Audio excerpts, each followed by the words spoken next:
Welcome to the 1 Hour Guide by Anil Nathu. Today, we're going to be diving into the Algebra of Wealth, a simple formula for financial security.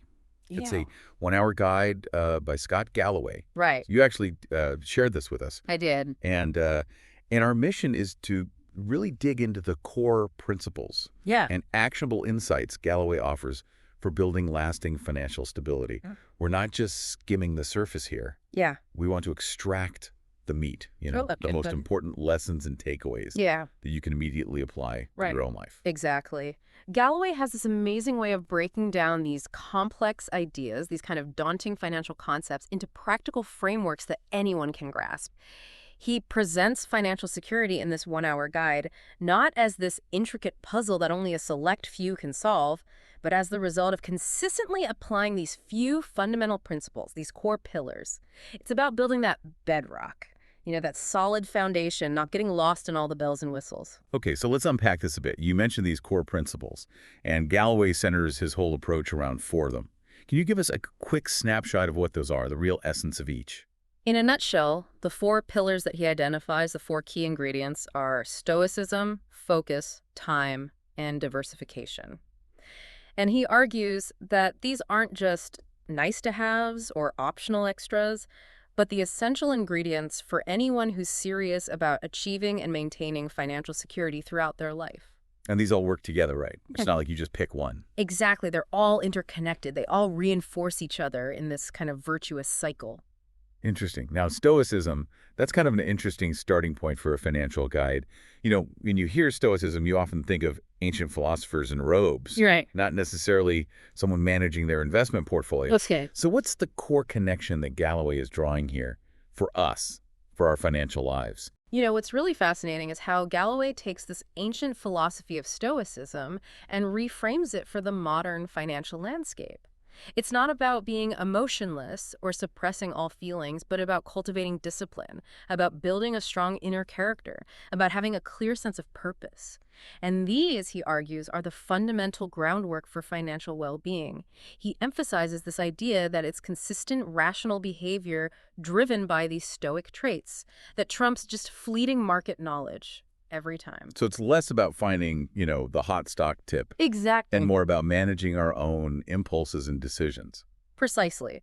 Galloway contends that in today's world, with this hyper-consumerist environment that we're all bombarded with, Stoicism provides this critical framework for managing those urges, those emotional responses that often lead to detrimental financial choices, right? It's about intentionally resisting that immediate desire for the new shiny thing, for that instant gratification, and instead really keeping your eyes firmly fixed on your long-term security, on your future well-being. Okay, so how does this translate into tangible actions? What are some concrete ways we can apply this Stoic mindset to our finances, based on what he talks about in this 1 hour guide? So the guide points to several key practical applications. The first one, and this is something you can start doing today, is to really be deliberate about our desires. We have to resist impulsive spending. Galloway champions the stoic approach of minimalism and intentional consumption. So before any purchase, before you pull out your wallet or click buy now, ask yourself, is this truly essential? Does it meaningfully contribute to my long-term financial objectives? He contrasts this with the incredibly sophisticated ways that marketers tap into our psychology to create these needs where none existed before. Think about the concept of anchoring, where they'll show you a ridiculously high initial price to make the sale price seem irresistible even if it's still overpriced. A stoic response here is to do your research, to understand the real market value, to detach yourself from that perceived discount. And think about, Warren Buffett, as wealthy as he is, still lives in a relatively modest home. That really illustrates this principle in action. It's powerful, that way of thinking about it, being an active participant in our spending rather than just this passive recipient of marketing. So what's another practical application of Stoicism that Galloway highlights? So the next one is about cultivating resilience in the face of financial setbacks. Life happens, right? And the guide stresses the importance of emotionally detaching from money, viewing it as a tool to achieve your goals, not a measure of your self-worth. When those inevitable bumps in the road occur, and they will occur, a stoic perspective encourages a rational problem-solving response rather than, panic or despair. And a really concrete way to build this resilience, as Galloway emphasizes, is to have a substantial emergency fund, ideally something that covers 6 to 12 months of your living expenses. And also to diversify your income streams, that way you're not reliant on a single paycheck, on a single source of income. Yeah, that emergency fund really does provide that cushion, that emotional cushion as well as financial when the unexpected happens. What's another way that Stoicism plays out in our financial lives, according to, this 1-hour guide by Anil Nathu? So another crucial aspect is that it underpins a rational decision-making process. The guide really emphasizes this Stoic value of logic over emotion. In financial terms, what this means is adopting a structured approach to your choices, thoroughly gathering information, weighing the long-term consequences, and detaching from those emotions like fear of missing out or that excessive greed. This is a direct counter to those high-risk speculative investments often fueled by hype rather than careful analysis. Consider Jeff Bezos. His long-term strategic approach with Amazon, consistently prioritizing future growth over immediate profits. That's a very stoic, rational approach applied to business. So it's about making those informed decisions based on facts and logic rather than being swayed by those emotions or, fleeting trends. What's the fourth application? Strengthening your social and financial networks. Stoicism can sometimes be misinterpreted as this solitary philosophy, but Galloway points out its inherent emphasis on community and reasoned interactions. Financial success is very rarely achieved in isolation. Surrounding yourself with individuals who are financially responsible, seeking guidance from trusted experts, offering support to others, creates this robust ecosystem that benefits everyone involved. Look at venture capital networks. The way they share due diligence and opportunities is a prime example of this in action. It's that recognizing that we're not on this island and that our connections can significantly impact our well-being. And the final point on Stoicism in this context. It's maintaining laser focus on long-term security rather than chasing those short-term gains. It's about delayed gratification, about consciously investing in assets that appreciate over time, avoiding unnecessary debt, and consistently living below your means. Galloway contrasts this with the constant temptation, to pursue those quick riches or indulge in immediate pleasures at the expense of future stability. He points to Bezos again, Musk, Gates. Their wealth was built through decades of compounding success, not overnight sensations. So Stoicism as a financial foundation, it's about self-mastery, resilience, clear thinking, valuable connections, and a long-term outlook. Absolutely. Okay, that sets a strong stage. What's the second core principle that Galloway introduces in the Algebra of Wealth? The second principle is focus. And here, Galloway shifts from that internal mindset to external action, emphasizing that wealth is built through deliberate choices, through strategic positioning in the marketplace, and through a concentrated application of your efforts. And interestingly, this chapter directly challenges this widely held advice to simply follow your passion when it comes to your career. Oh, that's a potentially controversial statement. Why does he take that stance? Galloway's argument, and it's a thought-provoking one, is that while passion is definitely a great motivator, it doesn't always align with those skills that are highly valued and compensated in the market.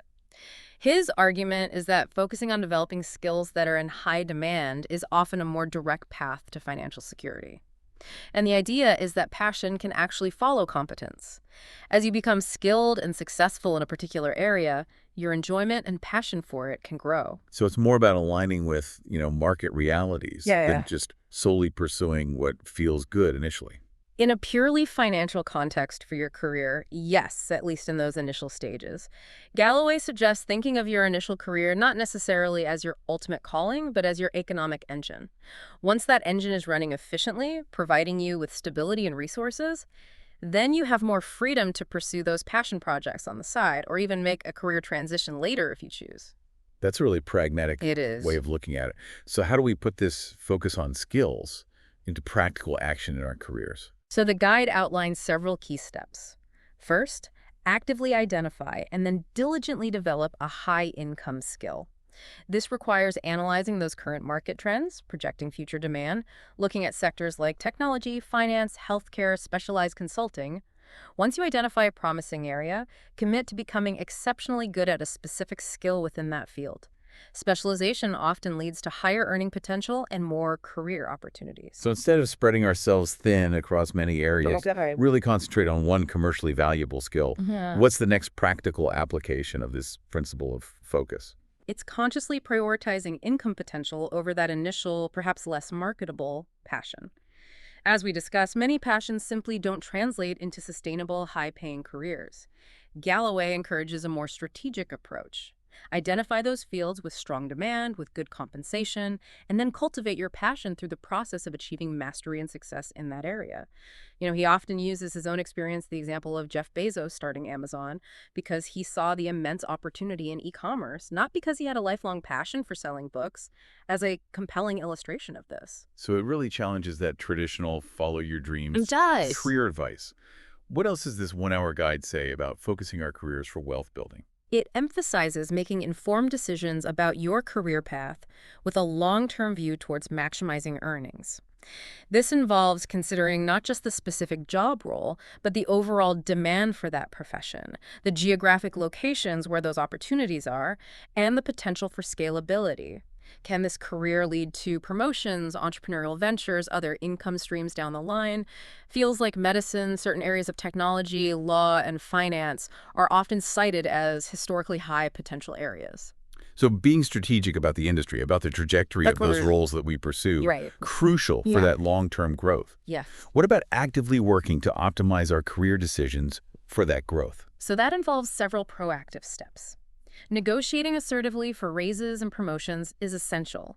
You often need to explicitly ask for what you believe you're worth.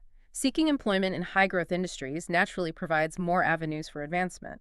The importance of building a strong professional network comes up again here. Those connections can open doors to better opportunities. And finally, continuously investing in your education and skills, whether through formal degrees, certifications, or professional development, cannot be overstated. The more valuable your skills are, the more leverage you have. It sounds like our career growth shouldn't be a passive process. We No. need to be actively shaping it. Right. What about the role of where we live in maximizing our career potential? Geography, according to the guide, plays a significant role. Certain major economic centers like New York, San Francisco, London, Singapore often have a higher density of high-paying jobs in those specialized industries. Even considering a temporary relocation or strategically building your network with professionals in those hubs can really enhance your prospects. So sometimes being in the right location, Yeah. as important as having the right skills to take advantage of those opportunities. Exactly. And the final point Galloway makes about focus in our careers. It comes down to the fundamental importance of hard work and applying your efforts intelligently. Galloway underscores that success is rarely solely attributable to talent. It's primarily a result of persistence, dedicated effort, and consistently putting in the work.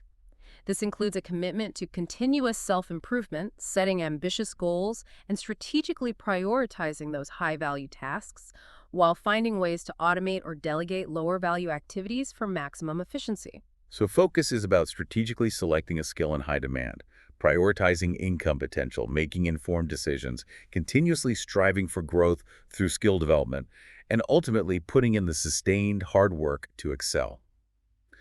Okay, we have explored Stoicism and focus. What's the third core principle in the Algebra of Wealth? The third principle is time. And Galloway unequivocally states that time is the most potent asset in wealth creation. This section delves into the power of compounding, the importance of long-term financial planning, and the cultivation of disciplined financial habits maintained over extended periods.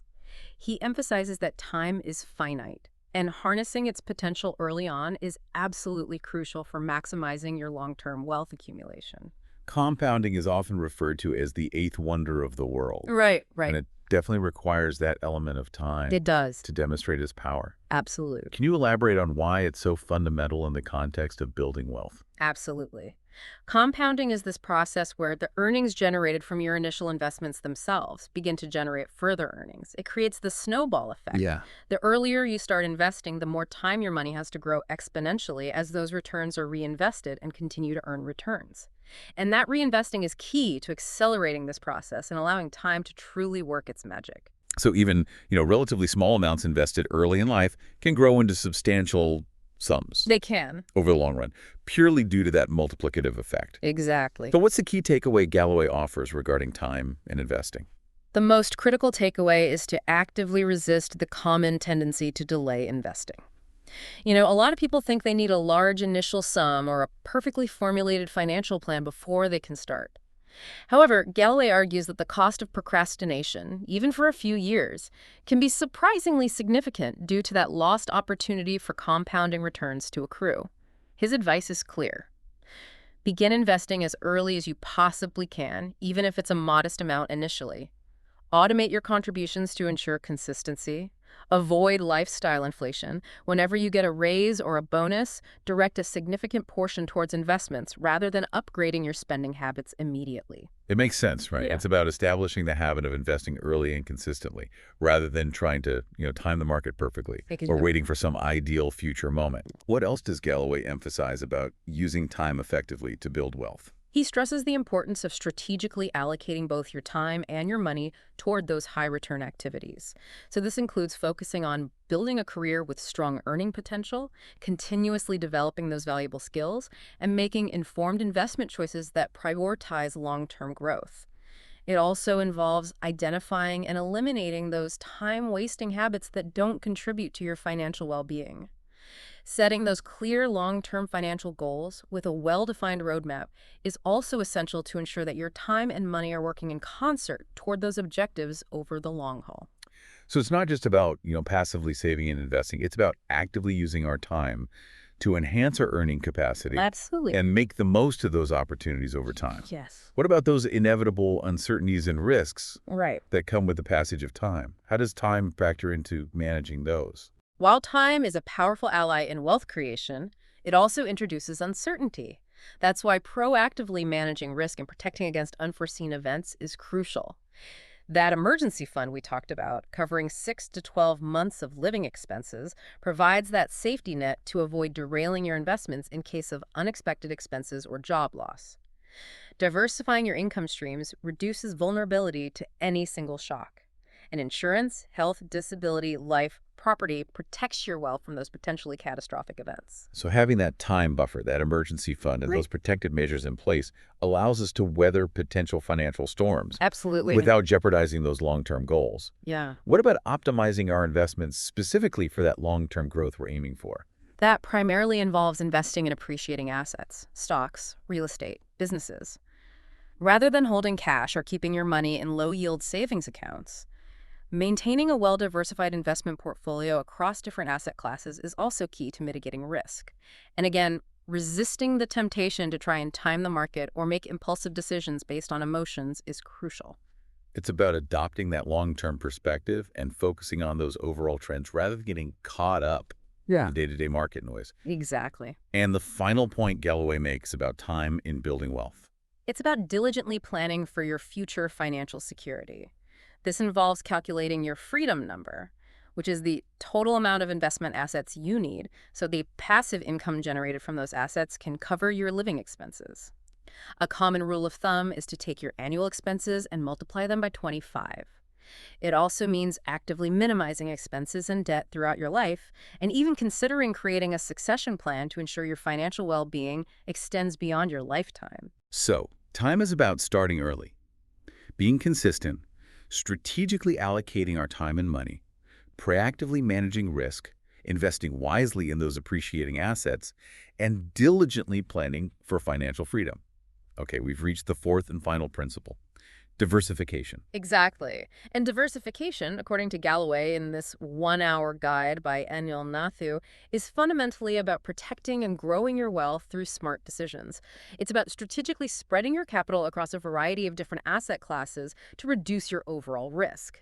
He cautions against chasing that one big win. Instead, he emphasizes that true wealth is built through this careful allocation of your investments. It's that age-old wisdom of not putting all our eggs in one basket. But for someone just starting out or feeling overwhelmed, how do they know how to diversify effectively? The guide starts by emphasizing the relationship between risk and potential return. Typically, assets that offer higher returns also carry higher risk. The goal of diversification isn't to eliminate risks entirely, that's usually not possible, but to construct a balanced portfolio that aims to maximize your growth potential while mitigating your exposure to potential downsides. Okay, so what are some of those different asset classes that we should be considering when diversifying? Galloway outlines several key categories. First, stocks. Historically, they've offered significant long-term growth, but also volatility. He recommends diversifying within stocks by investing in individual stocks, broad market index funds and ETFs. That way you spread your risk across numerous companies and sectors. Second, bonds. They tend to be more stable than stocks, offering predictable returns and potentially acting as a buffer during market downturns. These can include government and corporate bonds with varying risk levels. Third, real estate, offering potential for passive income through rentals and long-term appreciation in property values. Investing in REITs can also provide diversification within real estate without direct ownership responsibilities. Finally, alternative investments, things like commodities, private equity, venture capital, even cryptocurrencies. These often offer potential for higher returns, but also significantly higher risk and lower liquidity compared to traditional assets. The key, Galloway emphasizes, is to ensure that no single asset class dominates your portfolio. So a well-diversified portfolio includes that mix of these different types of investments. How do we determine the right proportions for each? That's where your time horizon and risk tolerance come into play. Younger investors with a longer time frame before retirement typically have the capacity to take on more risk, so they might allocate a larger percentage to higher growth assets like stocks. Conversely, older investors closer to retirement might prioritize capital preservation and therefore shift toward more stable assets like bonds. It's crucial to regularly review and adjust your asset allocation over time as your circumstances change, and periodically rebalance your portfolio to ensure it aligns with your desired diversification and risk level. It's not a set-it-and-forget-it approach. Definitely not. Requires that ongoing attention and adjustments. What are some common mistakes to avoid when it comes to diversification? The guide cautions against emotional investing and the often futile attempt to time the market. Sticking to a well-defined long-term strategy, resisting the urge to react to short-term fluctuations, and automating your regular contributions, perhaps through dollar-cost averaging, are crucial for avoiding those emotionally driven decisions that can undermine diversification. That reinforces having that plan, Absolutely. ticking to it, It does. rather than reacting to every market swing. Yeah. What about taxes and fees? How do those impact our returns? Minimizing taxes and investment fees is vital for maximizing your returns over the long term. This involves strategically using those tax-advantaged retirement accounts, 401k, IRAs, HSAs, being mindful of capital gains taxes, aiming to hold investments for the long term, and choosing low-cost investment options like index funds and ETFs, which have significantly lower expense ratios than actively managed funds. Even small differences in fees can have a substantial impact on your accumulated wealth over many years. So being aware of those costs, often overlooked costs, is crucial. And the final key takeaway regarding diversification. It's about learning from past market cycles and broader economic trends. Market downturns are inevitable. Historically, they've presented opportunities for patient investors who remain disciplined and diversified. Over the long term, those trends generally favor those who stay invested and maintain a well-diversified portfolio.